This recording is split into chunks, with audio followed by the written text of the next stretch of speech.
Hello students, and welcome to our RNAV approach execution video. Before we jump into the cockpit, let's quickly discuss the objective of this maneuver and some key factors that we'll be focusing on. Instrument approaches guide pilots from the en route and arrival phases of a flight to the approach and landing phases under instrument meteorological conditions, or IMC. There are different types of RNAV approaches and RNAV minimums that will vary based on the avionics installed in your aircraft, whether you can accommodate those approaches or if you cannot. That will all depend on what is installed in your aircraft. RNAV approaches are considered to be non-precision instrument approaches. In this maneuver execution video, we will not be covering detailed aerodynamics, maneuver diagrams, common student errors, or the ACS standards. This video is to simply explain and demonstrate the execution of the maneuver and will vary based on the aircraft you are flying. To see all of the additional details we just mentioned and to study this lesson's full-length presentation, podcast, diagrams, flashcards, lesson quiz, and a whole bunch more, look up the RNAV approach lesson on our website at wificfi.com.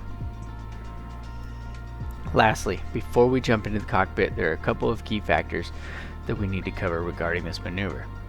Today we will be executing the RNAV runway 3 approach to the Ogden, Utah airport. And the identifier for the Ogden, Utah airport is KOGD, Oscar Golf Delta. We would suggest pulling up this approach plate on a separate device or a separate screen to look at and follow along with us as we demonstrate it to you. Notice that this approach has multiple minimum categories: LPV, LNAV/VNAV, and LNAV. For today's example, we'll be completing this approach as an LNAV only, and we'll be using those LNAV only minimums. That way we're not going to be using any sort of vertical guidance or glide slope. We're going to fly this entire approach beginning just outside of one of the initial approach fixes, the IAFs. We will begin at 7,700 feet and complete our ABC approach checklist. For the ABC checklist, A stands for airspeed and ATIS or AWAS, so we'll get our airspeed under control and we'll obtain the current weather for the airport. B is to build and brief the approach, so we'll build it in our GPS and we'll brief it out loud. And then C is to complete the checklist, the approach checklist. After completing these items, we will fly the entirety of the approach down to the approach minimums under simulated instrument conditions, where we will transition to a straight-in landing on runway 3. We'll show you the rest during the flight, so let's head out to the airplane and shoot this approach. Alright students, welcome out to our airplane, where we're going to go ahead and do the entirety of the RNAV runway 3 approach into Ogden from the initial approach fix of Ryden. If you have this approach plate pulled up on a separate screen or device where you can look at the approach plate and follow along with us as we do it here for you. So you can see it's a beautiful day outside here, but we're actually not going to be looking outside as we shoot this approach. We are going to be looking at just at this here. So even this would be a better view, obviously, to be able to see outside and whatnot, or see outside the windows of the cockpit like this. Sorry, this is the view I was trying to get to. But today we're going to be doing it solely by reference to our instruments. We're simulating as if we were in instrument conditions. Kind of want to show you how we had the plane set up as we're going. So we have the Ogden VOR set in as a backup. We're not going to need it for this approach. I just like to have it as a backup in case GPS fails. I've got something to navigate with.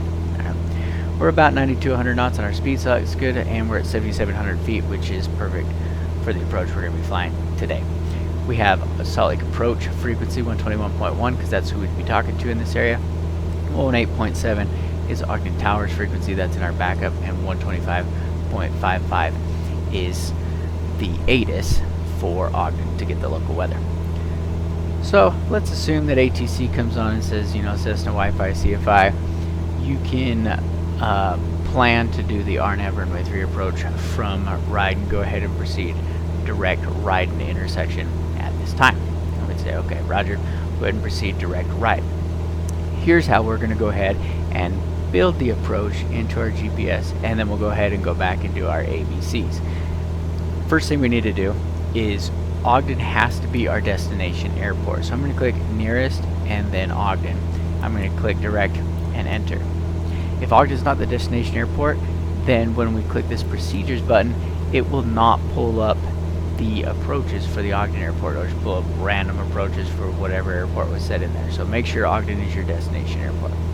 We're going to click select approach. We've got the RNAV 3, and we're going to transition from ride. So I'm going to do enter. Actually, let me go back. Oh, I'm going to have to scroll down to it. Okay. RNAV 3. Nope, we're not doing Moint. They said to go direct to riding. So we're going to do that. And we're going to click over to the activate. And that should take us direct to riding. Let's go ahead and click on the nav mode for our GPS. And we'll start to proceed direct to riding intersection, so that we can shoot this approach. Alright, everything's looking good. Let's go back and do our ABCs for our approach checklist, because we kind of know which approach we're doing now. ATC told us what to expect, so we can do the ABC checklist. A is airspeed, about 90 to 100 knots. I feel good there. This is kind of a longer approach, so I'm going to keep my speed up so the video isn't quite as long. We'll keep it around 100. We will obviously start to slow down as we get closer. Next, we'll need to get our ATIS for our airport. We've got 125.55 into our COM2 frequency, so we'll just go ahead and hit COM2, and we would listen to the ATIS. On the flight simulator, it doesn't pull up anything on the ATIS, but here you'd be listening to your ATIS, you're writing down the information, everything like that. Perfect. Got our ATIS, so we can flip off our COM2. We'll then go ahead and build and brief our approach. We've already built it, because ATC told us to expect this and to go directly to riding, so we just went ahead and built the whole thing into our G1000. But as we're proceeding to riding, we will go ahead and brief it. So this is, I'd go ahead and pull up the chart if you have it next to you, and you can follow along with me as I brief it. Today we're doing the RNAV runway 3 approach into the Ogden-Hinckley Airport. Our final approach course is 034, and we'll be using our GPS as our CDI needle, since this is a GPS approach. Our runway landing length 7252, touchdown and airport elevation are both 4473. We could then go ahead and read through our notes section to see if anything applies to us. We can see that there's non-standard takeoff and non-standard alternate minimums here. That's great. Looking through everything else, barrel VNAV and VDP not applicable when using Hill Air Force Base altimeter. Okay, that doesn't apply to us. Blah blah blah. We could read through the whole thing, see what applies. Mausers for our approach lights. For our missed approach procedure, we'll be climbing to 5,000 and then climbing left turn to 9,000 direct to Moint and hold, where we'll continue our climb and hold to 9,000. Looks like we've also got all of our frequencies in that we need. ATIS 125.55, Salt Lake City 121.1, Ogden Tower 118.7, and Ogden Ground is 121.7, which we'll worry about after we get on the ground. Our MSA, minimum sector or minimum safe altitude, is for 25 nautical miles around runway 3 at 11,000 feet. So if anything happens in an emergency situation, we need to get up, clear of the terrain, climb up to 11,000 feet. Alright, so we're proceeding directly to riding. After that, we'll make sure that we're at 7,700 as we proceed from riding to Sisby. After crossing Sisby, we'll make our turn to intercept our final approach course of 034 and descend down to 6,000 until we get to Wolf. We'll cross Wolf at 6,000, which is our final approach fix, and we'll descend down to our LNAV MDA of 4,880 feet, where we need 3/4 of a statute mile visibility. We're going to call it 4,900 feet for simplicity's sake. Our VDP, our visual descent point for this approach, is 1.1 nautical miles to runway 3. So if we do not see the runway environment when we are 1.1 nautical miles away from runway 3, we know that we're going to be executing the missed approach. We cannot begin the missed approach at this point. We have to wait until the missed approach point to actually begin our climb and our turn. But we will know at that 1.1 nautical miles. If we don't see it, then we will not be able to make a safe landing. So we know that we will be going missed soon. Okay, the missed approach point is runway 3. For more information on the difference between the missed approach point and the VDP, go watch our knowledge video for RNAV on Wi-Fi CFI. Okay, we're not going to get into that here. Too much for this example video. But our VDP 1.1 and our Actual missed approach point is runway 3, and our LNAV MVA is 4,880 feet. We're going to call it 4,900. Alright, we just crossed right, so we're making our left turn to proceed on our course to Sisby, and between Ryan and Sisby, we should be at 7,700 feet. 7,700 feet, that's right where we're at. Perfect. I like to keep my heading bug synced up with where I am. And we can go ahead and do our approach checklist now. That's going to vary based on which aircraft you're flying, but that can include things such as adjusting your mixture, flipping on your lights, getting our landing light on, checking seat belts, making sure baggage is secured, all those different things. But you go ahead and pull up your approach checklist now and run through that.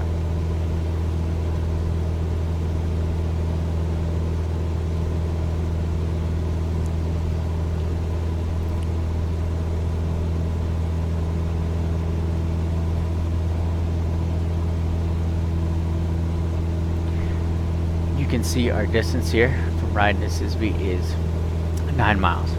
So we're just flying straight on this course, level at 7,700 feet, airspeed, flying along. We've already done our ABC checklist. Everything's all set up for the approach. So now it's pretty simple. It's just basic instrument flying here.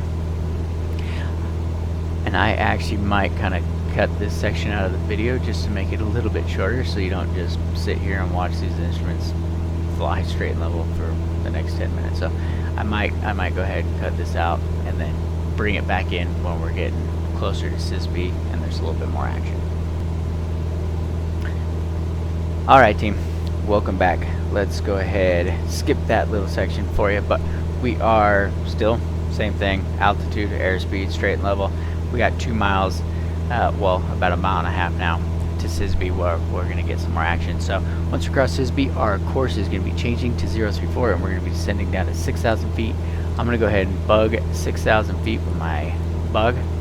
I can't descend yet. I got to wait till we cross Sisby, but then once we do cross Sisby, we'll bring some power back and we'll set up a descent to get down to 6,000.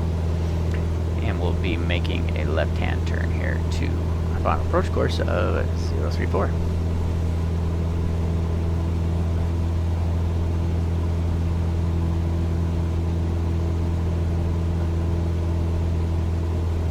Okay, there's our change. I'm going to go ahead and bring a little bit of power back, set up a vertical speed. We'll descend at, let's call it 700 feet per minute. That'll give us plenty of time to get down to our new altitude before we get to our final approach fix of Wolf. Brought some power back just so we don't get going too fast.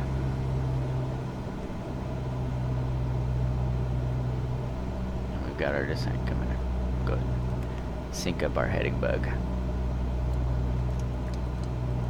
Our course.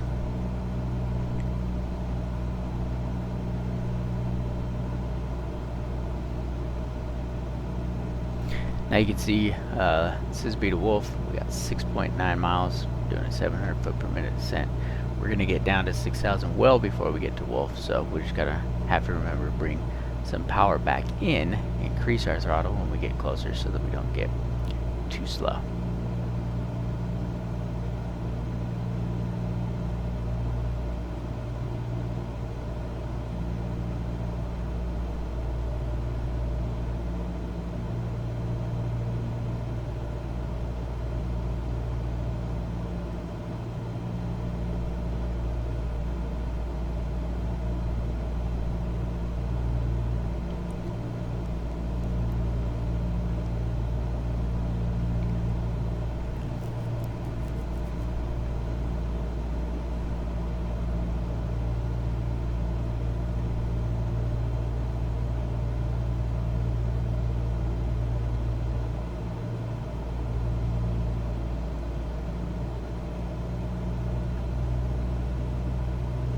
.500 feet to our new altitude. Course, speed, descent's all looking good. And we still got 4.5 miles to Wolf. Now this glide slope here, I might have said this before, I can't remember if I did or not, but this glide slope right here, we're going to completely ignore this glide slope. Otherwise, this is basically the same approach as an ILS, like procedurally, it's the same as an ILS. So we're going to pretend like this does not exist. We're shooting this without the vertical guidance. Okay. I'm going to go ahead and start to bring in my power. We got 100 feet to go, kind of starting to bring that nose up, leveling out at 6,000. Remember, we cannot go below 6,000 feet until we cross Wolf. We have 3.6 miles until we get to Wolf. Alright, power's up. After Wolf, we will stay on our course of 034 and we'll descend to our minimums of 4,880. Alright, apologies there, students. We actually had a little bit of a recording glitch at the very end, right as we were about to cross the final approach fix. So we had to reset the entire approach. We're back here again, but if you saw maybe a little bit of a skip or something, that was just the recording glitch, and we apologize for that. Tried to cut out as much of it as we could, but alright, we're going to go ahead and continue our approach. We've got 2 nautical miles until Wolf, and remember, after Wolf we can go down to 4,880. We're going to call it 4,900 feet, which I am going to go ahead and bug right here with my altitude bug. Can't descend to it yet, but I will go ahead and bug it.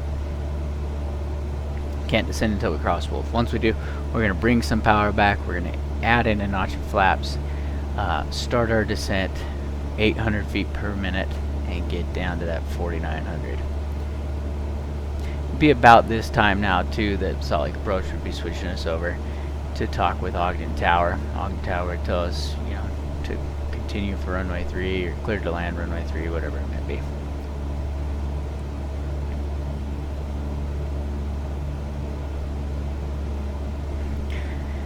Alright, so there we go. We have crossed Wolf, so let's go ahead and start nosing over there for that about 800 feet per minute. I'm going to bring some power back so we don't get too fast. Extend a notch of flaps. Begin our descent at 800 feet per minute. So we're watching our course, we're watching our altitude, we're watching our airspeed.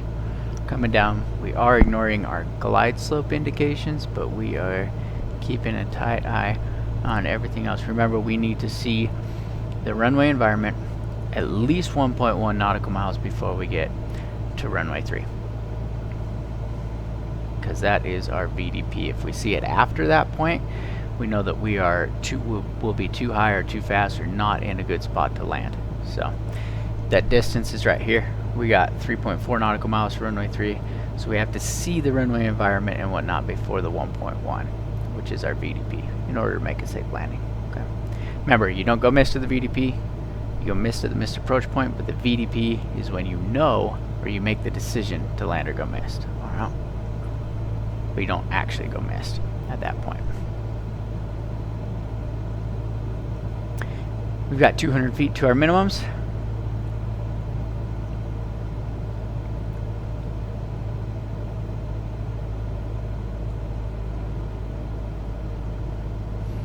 Got 100 feet to our minimums. I'm going to start adding just a little bit of power here.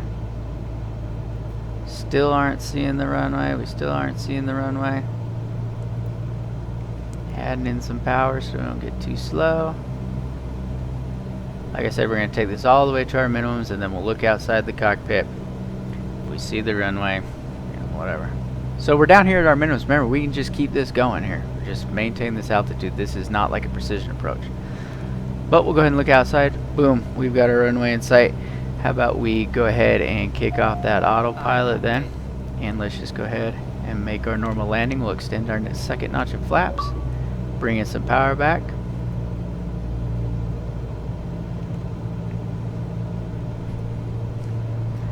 and looking for our normal landing here on runway 3. A little more power back. We'll extend a third notch of flaps since plane's going a little bit quick on us.